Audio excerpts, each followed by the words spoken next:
So some of us for 2023, you go, I'd rather the scar tissue of the last few years has become stuck, and it almost is preferable, it seems, with the pain level, to limp through, not have the full movement of my life. Yeah. Yet Jesus said in John 10:10, I came that you might have life and life more abundant. And that abundant life is still with us.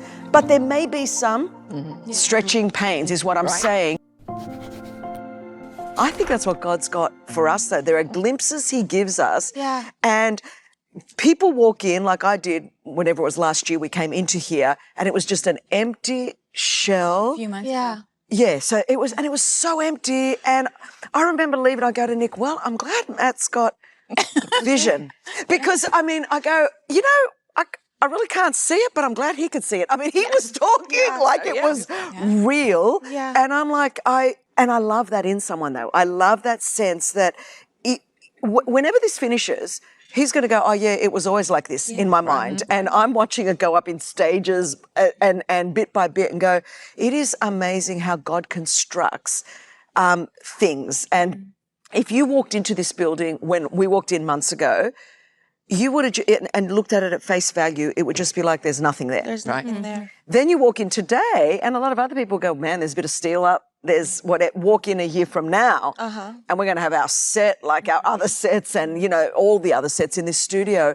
And you can have missed the power of it all if all you're ever waiting for is that final set. Like one day when I walk in, when you go, this journey from when, you know, Matt saw it and got this whole space for our TBN future, really, at the end of the day.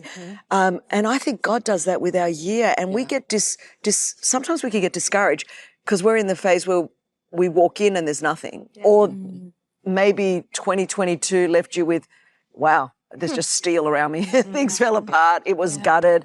And you're thinking, am I ever going to get into that final stage? But I'm like, that's why I love New Year's, because God's like, no, I'm not done. You might see the steel thing. I'm not done at all. Yeah. Whether you've had your 2022 was gutted, or whether it was a rebuilding, the fact is we're on the move and moving forward, I think, in many ways. You know, I always love New Year's, and even as we get right into this new year, make sure that you put God first. You know, just don't have God as an afterthought and sort of ask him to bless your plans. Go to God first and ask him, Lord, what is your plan? What is your will? What is your purpose for my life? I want to get on board with what you're doing. I'm not just asking you to bless what I'm doing. You know, I find rather than asking God to come in on the tail end of a plan I've already made, I want to jump in on the plans that he's got for me. You know why? Because God's plans for you and for me, they're for good and not for evil. They're plans to prosper us and not to harm us. So make sure before you go to anybody else at the beginning of the day, don't even pick up your phone. Make sure that God speaks to you through his word before any other voice speaks to you. I find that when I have God first at the start of my day, I bring God through my day, and then God permeates every aspect of my day. Don't have God as an afterthought in your 2023. Carry him with you through every single second of every single day. I hope and pray that now in 2023, and it's not too late. I know we've had New Year's and we're just, here we are in our first week, so it's all right. We're in a grace period. Yes. Because some people may be watching this thinking, oh my gosh, I haven't even thought of a goal. I am still trying to recover. Yeah. But I love how you started, Sheila, because I bear witness that, you know, Isaiah 54, the Lord says to the prophet, enlarge the place of your tent. We have had 2 or 3 years of contraction, subtraction, loss, grief, and I think you can get used to that. You can get used to that kind of contraction, and once you're used to contraction, expansion is quite painful. It's like stretching, and you know, he goes, enlarge the place of your tent, stretch, lengthen. Well, a lot of us have gotten out of habit of stretching, except for wearing stretchy pants. Post-COVID, they're still not in hard pants. That was 3 years ago, people. Okay, so the fact is that we're still, you know, haven't bounced back because there's a lot of effort that's required. And I think in 2023, even with our blank page, the posture of our heart has to be, God, I'm willing to be stretched again. Yeah, I'm willing to good. enlarge. I think we need to go to the Lord with a posture that says, and I've certainly started this year that way, going, okay, it's, you know, a lot of people would look at my life and go, you did not contract. But I had to work within a world that where people's thinking was contraction. Yeah. It was like we were in lockdown. We were in shutdown. We were not traveling. You know, I started going back mode. on the road very much. And I'm out in 2022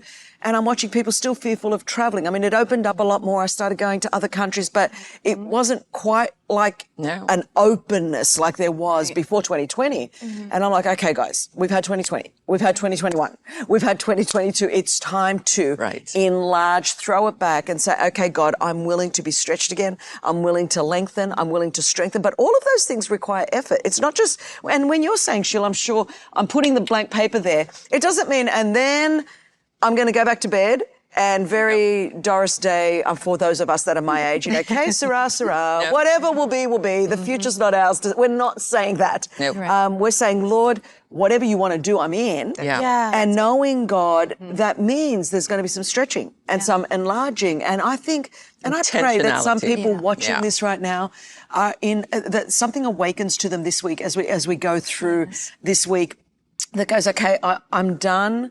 My mindset is still so 2020, 2021, 2022, 2023, it is time to stretch, lengthen, strengthen, enlarge the place because God is not finished with us. God has so much more for us. And I think we need to, part of the goal setting for this year, you know, it doesn't mean it has to be a numerical goal, and it might be, but it may be more, it is the year that I'm going to start looking forward, coming out of the fog of the last 3 years, I think, and moving forward. I think our words have a lot to do with that because I think so many of us say, Matt, like he can come in, he's a visionary, he's going to see it. And I think some of us, we know the friends or our husbands or whoever, they can see things, you know, it's like, whoa, and this can be this and that can be that. And some of us that don't lean that way, it's like, dang. Yeah. I don't see anything this year. You saw what? Like, I don't see anything. And I think if we are not careful, if we keep saying with our words that we don't see anything, we're not going to see anything. God's a creator God.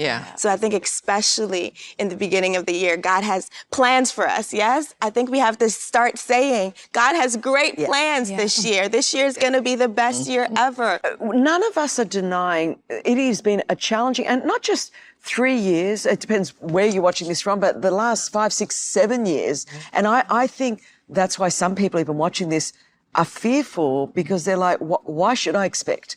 Why should I hope? I mean, just when I got it going, you know, 2016 was hard, 2018 was hard. I got some momentum in 2019, bang, hit with this pandemic in 2020, then hit with, and so I know that the enemy has unleashed what I believe is, you know, in 2 Timothy it says, a spirit of fear. Like, and you know, you have to fight this and go, God has not given me a spirit of fear because it's almost, people generically are, I'm frightened to believe because, man, I wasn't planning for a pandemic and I'd started that business, or, you know, I had gotten married and now my marriage fell apart, or I had hopes for my child and now my child is so far away from the things of God, or I wanted to get married and my engagement broke up, or, you know, those sort of disappointments and discouragements. If we have brought them into 2023 with us, then we're not going to believe God for anything great in the midst of all of that. And because I'm from Australia, we don't have a lot of snow, so I had not skied very much. And I thought it was like surfing, but I've come to find out it's not. And there was the Olympics. It was the Vancouver Olympics, the Winter Olympics. So and we were with 5 American families, and we were the only Australian family. So I wanted to represent faithfully. So I would watch at night the Olympics. Okay. Because I thought if I could watch them skiing, I could learn something. And then the next day I got up, got on the chairlift, and I thought, I'm representing Australia. But watching, I have come to understand that watching the Olympic skiing and Olympic skiing, very different skill set, very different skill set. And so I really didn't graduate. All I could do was be on those green slopes, you know, with the 2-year-old kids that are learning to ski. On the slopes. So I was on those, and I made Nick, the guys were like, they wanted to go out skiing and they went on those like black double diamond, you know, those things, right? And so Christian does, that's the ones they do, not me. I don't even know what that looks like. So Nick, I go to Nick, honey, I want you to come skiing with me today. And I could tell he was a bit torn because the boys, the Black Diamond, green bunny slope 2-year-olds. Wise man, he chooses to come with me, right? Okay, so about halfway through, I'm going, babe, if you were with the guys today, you would not be having any more fun, would you? And like any normal man married for 2 decades would respond immediately like, no, honey, there's nowhere I'd rather be than on this flat green slope with you. But no, Nick Caine, being a man of integrity, literally said these words. He goes, you know, babe, if I was with the guys right now, I'd be having much more fun. Like, not just more. Much more fun. Okay. Now, that's like red rag in front. Look at my person. You know me. Okay. Okay. So, famous last words. I look over my shoulder. It's not going to end well. It didn't. I look over my shoulder. I went, well, babe, eat my snow. And with that, I turned my skis and there was like a blue slope. Right. Oh, no. And I went down thinking, I didn't know what I was doing, but I knew I was in trouble 20 seconds later on my second somersault that was not intentional. And as I was upside down and one ski went flying, I heard the loudest pop, pop, pop. Yes, it's everything you're imagining. And I snapped my ACL, tore my MCL, tore my meniscus, fractured my knee. I'm lying there, you know, couldn't move. They had to get the ski patrol. You know, they put you in that little coffin, take you down. The thing is, okay. I mean, I know this has got nothing to do for our Better Together audience. This will bless you. It's a good story. Thank you. I will get there to stretching, but I'm Greek. So being Greek, my mother every day before I left the house would say to me, Christina, are you wearing good, clean underwear? Did you do your Scottish? My mother did that I'm too. really only my mom. Okay, there you go. So we're representing. Do Americans? Universal. Okay. So she would always, to which I would always say, Mum, what business of anyone's is the condition of my underwear? To which my mother would say, Christina, this is the kind of fear that was spoken over my life. If you have an accident and you end up in the back of an ambulance, you want to be making sure you're wearing good, clean underwear. To which I would always say, Mum, I'm not believing I'm going to have an accident, but if I have the kind of accident that requires me to be in the back of an ambulance, I am not going to care about the condition of my underwear. Well, anyway, that morning, it has never happened before or since in the history of my life. And I just remember, as they were putting me in the ambulance, all I could think of, I'm just saying this to everyone who thinks that their mother's words are going to come back and haunt them. Okay. All I could think of as they were putting me in that ambulance and the doctors wanting to rip my ski pants off so that they could do, and I'm like grabbing him, going, you are not touching me. And so I say all that to go, I had to have surgery, I had to have a hamstring graft. And then began, this is now the stretching. This is what the doctor said to me, and I'm saying this for the Better Together audience that needs some spiritual reason for me sharing that story. You can start listening. You can start now listening and not be wondering the condition. But that the doctor came in and said, Christine, the injury, what you have done to your knee, like if it was a professional athlete, very rare would anyone come back, because I did everything you could do to ruin it. He said this, but now that you've had your hamstring graft, your right knee is actually stronger than your left knee, but you've still got scar tissue all around it. So here is the deal, Christine. You can heal completely or partially. You can heal quickly or slowly. It's entirely up to you.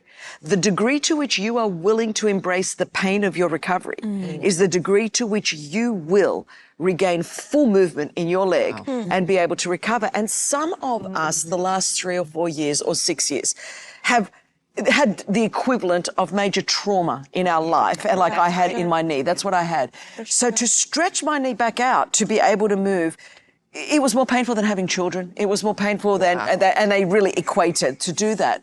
So some of us for 2023, you go, I'd rather the scar tissue of the last few years has become stuck, and I would, it almost is preferable, it seems, with the pain level, to limp through, not have the full movement of my life. Yet Jesus said in John 10:10, I came that you might have life and life more abundant. And that abundant life is still with us, but there may be some stretching pains is what I'm saying. So now, did I ski again? Yes. Do I run again? Yes. Do I climb mountains now? Anyone that follows me, you know.